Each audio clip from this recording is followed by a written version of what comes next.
Hello, everyone. I'm Jason Cohen, the author of An Introduction to the Art and Science of Chinese Tea Ceremony. Today, we're discussing Book 2, Chapter 9, Section 1, Historical and Physical Realities. Here to talk about this chapter is our editorial team, Patrick Penny, Hey, hey. Zongjun Li, 大家好。and Emily Huang. Hello, everyone. This chapter, like many of the chapters before it, starts with the history of the topic. In previous chapters, we had sections on the history of mines and the history of blending. Here we start with the history of Yixing teapot construction. Why is it worth revisiting history in almost every section? I think the historical precedents in, for example, this section where we're going to talk about actual construction really shape what is to become our modern technique for developing Yixing teapots. As the techniques have changed over time, the art form has molded and evolved, was, of course, malleable. And I'm not just trying to make clay puns, but it's come to what it is today. So it's important to ground ourselves in where it began.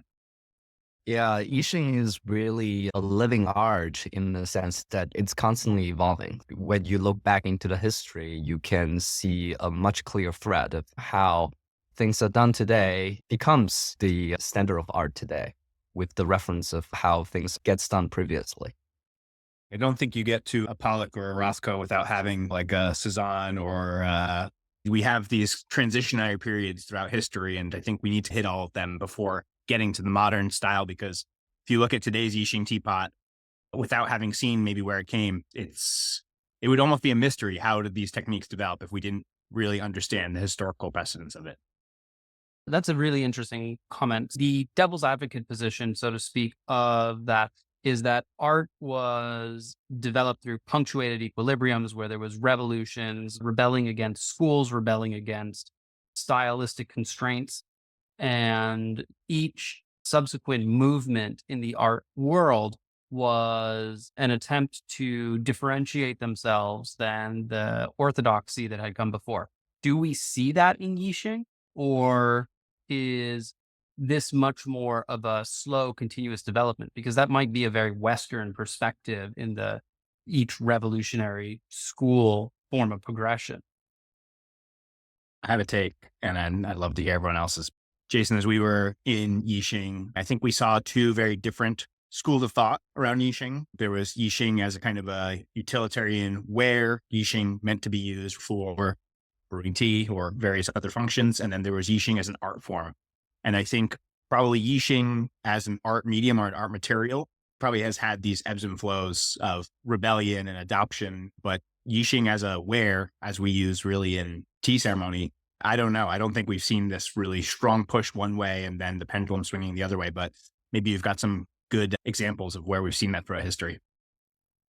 I wouldn't say there are a lot of major rebellion against some of the mainstream practice, but certainly something that we do not see very common in the past gets popularized in certain period of time. For example, a certain decoration method like pusha or taosha was certainly not a very mainstream idea back in the days, but right now it's widely accepted. Mostly getting popularized by a few masters back in the F1 period. I would say you would still see some of these practices being pushed by one or few individuals throughout time, but nothing so revolutionary as some of the art movements that you can see in the contemporary era. I think I would agree with that. And this is something that will come up again much later in the book on the chapter on Yixing design and design movements throughout history. A lot of the Chinese arts, specifically in Asian arts more generally, tend to work in an adoption and adaptation methodology where copying and recreating past works as a means for artistic education is much more accepted and appreciated versus the very Western idea of sharp differentiation. We will return to that. On a similar note, the central theme of this chapter is the way that ceramic arts are influenced by their materials. How did Zisha clay as a material influence and co-develop with Zisha clay as an art form? Zisha has a very unique clay characteristics. It's really hard for it to be thrown onto a wheel and turned like normal clay. because of its graininess. So a lot of the artists and masters developed a different, very unique hand-built technique. Just doubling down on what Emily said, the physical parameters of the material shape what the material can be made into. And so there are some constraints based on the physical properties of Zisha as a material. Mm. What's an example of that? Could the Zisha teapot be used to build huge wares? Could it be used to build tiny wares? Is it a size issue, or is there other examples of the limitations?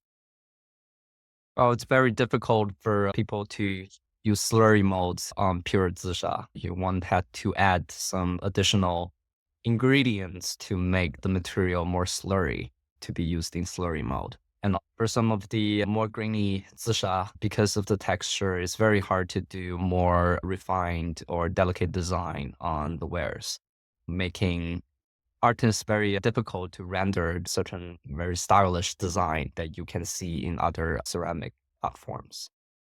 I agree with both of those assessments, but the slurry molds are really quite modern. What was a limitation that shaped Zisha in its early days, in the beginning of the foundation of the art form? Is it because that it is not mined in a clay form because it is more ore and then there's more processing to it? The majority of arts in Chinese ceramic manufacturing at the time of the late Ming, early Qing, when Zisha was becoming a unique and independent art form, so many of those were either made with molds, either various types of press molds or shape guides, or they were turned on a wheel. And so the idea of a pure hand build, the idea of using no molds and few molds and low decoration and no glaze and hand building the ware was quite differentiated. And that's why Zisha artists were amongst just two ceramic traditions in China that signed their wares. So, in what way is Zisha unique or differentiated as a material and as an art form from the other ceramic materials and art forms in China? One thing that I think is highly unique for Zisha is that it's very geologically confined in a certain region. Like you don't call clays from other regions Zisha, right? Only these clays gets mined in Yixing can be called Zisha. And you see all these art centering around Zisha. They are also confined by the geolocation because only Zisha can be mined in this area. And even though nowadays you see artists working on Zisha materials across China, frequently they send their unfired wares back to Yixing to get fired for them to, I guess, qualified as a Zisha ware at the end. So I think these highly geolocation awareness of Zisha is one of the very interesting identity label for Zisha as the art. And how did that unique, I would say almost ideoculture, this mix of regionality and specificity, how did that influence the broader Chinese tea practice in turn? Is it strange to think that such a not niche, but unique production from a single area spread out throughout China to influence the entire concept of Chinese tea and Chinese tea ceremony? I think teaware wise or ceramic wise, Zisha is very isolated because if you look at other ceramic or porcelain art forms in China, they're very kiln related. All these yao, these kilns are the identity label for these art forms, whereas Zisha is very geolocation related. So I think the idea doesn't necessarily translate into other ceramic art forms. But in terms of influence to the tea world, it actually makes more sense because for tea is very geolocation confined. You say tea is from a certain production region, from a certain era, from a certain age, from a certain vintage. I think maybe that's where Zisha gets a similar idea or it co-influence each other in some ways. What do you make of the counter argument that all of the traditional ceramic arts, all of the ceramic arts from before the modern era were tied to geolocation? You had the Kaolin deposits for Jingzhen, you had Kaolin deposits for Dehua, you have, of course, Ongi deposits for Korea to move a little bit outside of China. How is it that Yixing remains distinct and unique when all ceramic areas have to have a source of ore and wood for firing and other materials to create an industry. That's an interesting counter argument. And I think it's valid for Dehua and Jingdezhen to be a equivalent kind of status as Yixing. But these production regions, you don't necessarily see such a thriving art form that's so centering around tea, like tea ceremony or tea culture. You have some cups mostly made by Dehua that are more famous. And in Jingdezhen, it's more about larger format porcelain vase or bowls that gets the highest auction price throughout history. When it comes to teawares, it's much more infrequent to see. Whereas in Yixing, it's really all about tea culture, at least until the contemporary era, when people start to make flower pots with Zisha. I think Zongjun, that's an excellent point. I was just at the Art Institute in Chicago, and like many other museums we've been to, as you look through the Chinese porcelain section, many of the things have nothing to do with tea ceremony whatsoever. And they had a wonderful collection looking at Xingding, every various kiln you can think of, moving through the ages. And probably there was 4 pieces of tea ceramics there. But then you get to the Yixing collection and it all is teaware. There might have been one like scepter or something like that, but it was almost all teaware. So I think that's really a wonderful point that Yixing is so much more tied to tea and tea ceremony than many of the other porcelain art forms where a small section of it is dedicated to tea versus it being almost the entire practice. I agree with everything that's been said, but to counter argument, I would say that there are at least 2 major differentiators. One is that Yixing was never an imperial ware. It was always aware of the mandarins and the southern literati, and it was always something that was incubated predominantly and almost exclusively by and for tea culture. The second counter argument to the counter argument is that despite all other ceramic arts being in an area that has deposits of clay, Zisha clay and its difficulty in processing and the amount of effort that's required in order to form it is unique. And the clay itself is unique. And the lack of glazing is relatively unique. And so while Dehua and Jingdezhen, you can generally tell the difference. Those differences are driven by technique and glaze, not driven by the underlying base clay. And so I do think, Zongjun, your original argument is highly likely to be correct, that the clay itself is so unique and the unglazed presentation of the clay is so unique.